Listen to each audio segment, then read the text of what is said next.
रत्नाकर पुन्हा यूट्यूब चॅनलला like, subscribe, share करण्यास विसरू नका। आज आपण मुलाखत घेत आहोत बीजेपीचे सरचिटणीस अकोट तालुक्यातील गोपाल पाटील मोहोळ यांची। आपण पोचलोय बोचरा येथे पट भरलेला आहे आणि त्या पटावर नामांकित घड्याळवाले आहेत, ते म्हणजे उल्हासभाऊ दाभाडे। आवाजात एवढा दम आहे की बायको म्हणत त्याला थरथर करत असेल, रात्री झोपेतही बसणार ते लाईन क्लिअर म्हणून। असे हे उल्हासभाऊ दाभाडे आणि त्यांच्यासोबत बसलेला सरचिटणीस गोपाल पाटील। आता चेहरा तसा सांगते, असा पॉश माणूस असला की समजून घ्या राजकारणात म्हणून, कारण की राजकारणात आजकाल पांढरा शुभ्र झब्बा पायजामान यंग जर असले समजा युवा, ते सध्या युवाचे बीजेपीचे सरचिटणीस आहेत म्हणतात। आणि पट पाहण्याचा उल्हास त्यांना खूप आहे। आपण त्यांना पहिल्यांदा विचारू की दादा, हा पटाचा शौक तुम्हाला कसा काय लागला? पटाचा शौक म्हणजे काय, मुळातच आपण शेतकरी असल्यामुळे हा पटाचा शौक आहेच। सर्व शेतकरी, पण सर्व शेतकऱ्याला पटाचा शौक नसते ना? नाही, काय आहे ना, आता पट म्हणजे हा एक छंद झाला, आता एक खेळासारखा झालेला आहे पटामध्ये। आता बरेचसे आमच्या या भागामध्ये आतापर्यंत जवळपास 5 ते 6 गावांमध्ये पट झालेले आहे।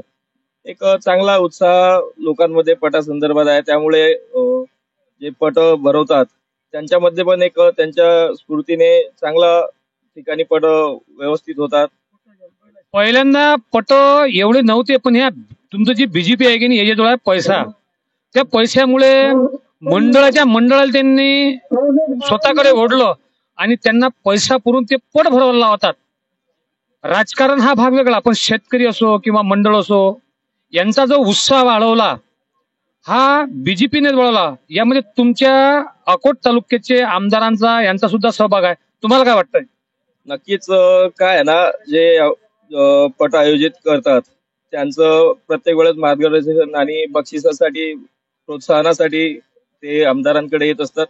आणि आमचे आमदार सुद्धा त्यांना कधीच निराश नाहीत करत, जे त्यांच्याकडून होते फुल नाही फुलाची पाकळी असे बक्षीस त्यांना करतात। त्यामुळे जे पट लोक भरवतात त्यांच्यामध्ये त्यांचा भार थोडा कमी होते बक्षिसामुळे। याचा इफेक्ट तुमच्या बीजेपीकडे मतदान वळवायचा होतो का? नाही, असं तर नाही आहे, पण काय आहे ना, जे भारतीय जनता पार्टीचं गव्हर्नमेंट आहे त्याच्या कामामुळेच बरेचसे लोक भारतीय जनता पार्टीकडे वळवू लागलेले आहेत। तुमचे कामं कोणते आहेत हे सर्वांनाच माहित आहे, पण काही कामं असे बीजेपीने केलेले आहेत की ते लोकांच्या मनाला रुचत नाहीत। यावर आपलं म्हणणं काय? नेमके असे कुठल्या प्रकार? जसं या वेळेला राष्ट्रवादी असो की शिवसेना असो, हा तुम्ही तुमचा बीजेपीचा गनिमी गावा समजता काही असं करून आपलं राज्याहून महाराष्ट्र एक सुजलाम सुफल बनवायचं, हा तुमचा उद्देश आहे? नक्कीच विकासाच्या दृष्टीने जर का अजितदादा किंवा शिंदे साहेब भारतीय जनता पार्टी सोबत आले असतील तर ते विकासाच्या दृष्टीनेच आले। त्यामध्ये काय, शेवटी राजकारण आहे। पण राजकारणात जे बोलतो आपण की एकदा फडणवीस यांनी म्हटलं होतं की मी काही करील तरी अजित पवार यांना सोबत घेणार नाही, तरी त्यांनी सोबत अजित पवारला घेतलं। हा एक राजकारणाचा रणनीतीचा भाग आहे का हे कुटीलता राजकारणातले आहे? नक्कीच काय आहे ना, राजकारणात कधी काय बोलल्या जाते याकडे लक्ष न देता पुढे आपल्या भविष्यासाठी काय उपयोगी पडते हे कडून पुढची रणनीती ठरवल्या जातात। आता एवढ्यात अजित पवार यांनी सुद्धा म्हटलंय की जेव्हा त्यांनी म्हटलं होतं की बा गद्दार, पण आज त्यांचं भाष्य जरा वेगळं वाटलं की त्यांचं असं म्हणणं तेव्हा मी त्यांच्या विरोधात होतो, आज मी त्यांच्या विरोधात नाही। ही राजकारणातली जी स्थिती आहे हे तुम्हाला पटतंय का? कसं आहे, राजकारणच त्यालाच म्हणतात। मुळात काय आहे ना, राजकारणामध्ये उद्याचं भविष्य बघूनच निर्णय घ्यावे लागतात। आता दादा जरी सोबत आले तर महाराष्ट्राचा विकास व्हावा आणि शेतकऱ्यांचा, जनतेचा विकास व्हावा या दृष्टीनेच ते भाजप सोबत आलेले आहेत।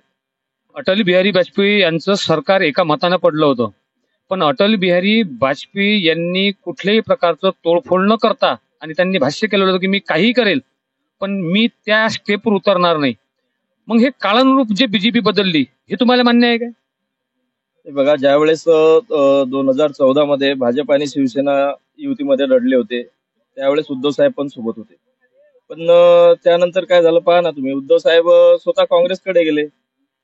जर आज भारतीय जनता पार्टीने जर शिंदे साहेबांना आणि अजितदादांना सोबत घेऊन जर सरकार स्थापन केलं असेल तर त्या काही चुकीचं नाही आहे। शेवटी ही मुलाखत राजकीय कडे वळले आणि समोरचे बोलणारे सुद्धा विद्वान आहेत, त्याच्यामुळे हे पटावर आपण मुलाखत जर घेत असेल, पण आपण आता हे प्युअर राजकारणाकडेच वळू.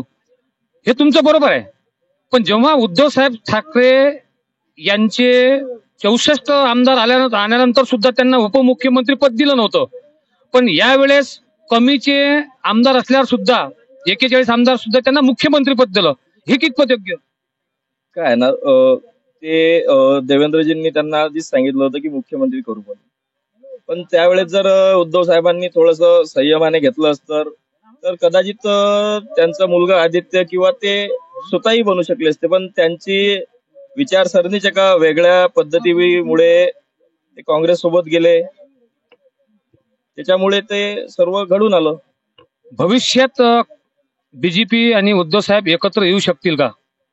राजकारणामध्ये काय होणार हे काहीच सांगितलं जात नाही. तर भविष्यात होऊ शकते, उद्धव साहेब एकत्र येऊ शकतील. कधी कधी आपण युवा सरचिटणीस पेरन बॉडीमध्ये तुम्हाला बीजेपीच्या रणनीतीत भविष्यात काय अजून चेंज होईल असं वाटतंय? काय ना, दिवसेंदिवस भारतीय जनता पार्टीचं संघटन हे अधिकच मजबूत होत चाललं आहे. तर भविष्यात यापेक्षाही जास्त मजबूत संघटन होणार आहे. म्हणजे येणाऱ्या काळात तुमची अशी कोणती अपेक्षा आहे की बीजेपी हे केंद्रातून आणि राज्यातून किती वर्ष राहील? हे बघा, आता काय, जनता जे आहे ना पूर्णपणे भारतीय जनता पार्टीच्या समर्थनात आहे. जे भारतीय जनता पार्टीचे काम करण्याची पद्धत आहे, जे शेतकऱ्यांच्या संदर्भात म्हणा किंवा डेव्हलपमेंटच्या संदर्भात म्हणा, रोड रस्ते सर्वकडे बघा ना, आता सर्व ज्या रस्त्यांनी कधी चालता सुद्धा येत नव्हतं त्या रस्त्यावर आज सिमेंट काँक्रीट डांबरीकरणाचे मोठे मोठे रस्ते झालेले आहेत. एवढं मोठं डेव्हलपमेंट आहे, त्यामुळे लोक नक्कीच येणाऱ्या भविष्यातही भारतीय जनता पार्टी सोबतच राहतील. फडणवीस यांनी कर्ज मुक्ती देणार म्हणून सांगितलं, पण अजूनपर्यंत कर्ज मुक्ती दिली नाही. त्यानंतर लाडकी बहीण योजना आणली, पण लाडक्या बहीण योजनेमुळे अंध अपंग यांचे पगार रुकले. त्यानंतर ज्या शेतकऱ्यांनी विहिरी आणल्या त्यांचे पैसे 11 महिने भेटून राहिले नाही. याच्यावर तुमचा पक्ष काय तरतूद करेल? नक्कीच त्याच्यामध्ये काही ना काही आपले अर्थमंत्री म्हणा किंवा मुख्यमंत्री म्हणा, त्यामध्ये काहीतरी तडजोड करून ते लवकरच प्रश्न मार्गी करतील. आणि ते डीबीटी मुळे थोडस काही जे पगार आहेत ते थांबलेले आहेत, ते नक्कीच या महिन्यामध्ये सर्वांना मिळून जातील. कधी कधी तुम्हाला बीजेपीच्या या नीती धोरणामुळे, त्यांच्या विचारसरणीमुळे तुम्हाला गावगाड्यात तुम्ही जेव्हा जाता तेव्हा पंचित पडत नाही?